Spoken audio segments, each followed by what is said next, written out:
Gamma shift shafts have a tendency to wobble about a bit.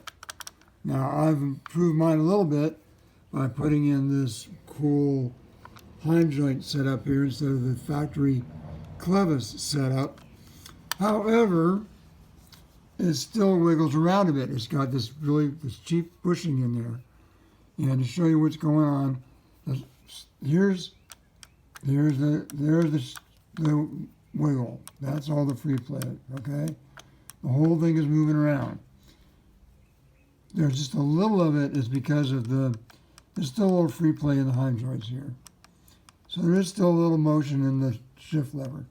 But a lot of it, most of it is in the shaft wobbling around on this little bushing in there that goes into the case where the shift shaft goes into the case. So there it is, the little free play from the Heim joint.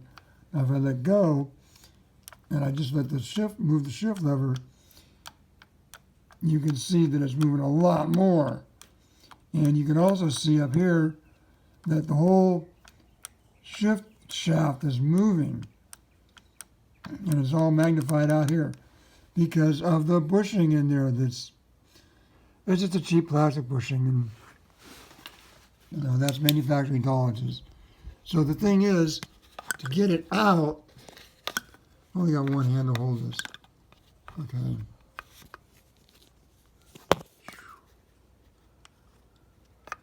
The bushing is way deep down. There it is. You can see it.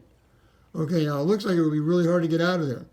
But all you have to do is grab the shift shaft and wiggle it up and down a bunch, as I found out while I was making this video, and it will,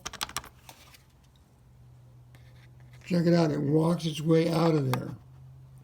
See, that's part way out, and you just keep wiggling the shift lever, and it'll just come right on out of there for you. Come on.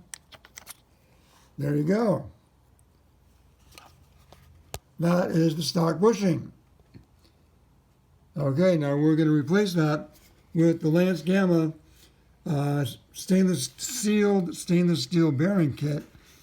And then I'll take another little video and we'll see how much free play there is after that bearing kit is installed.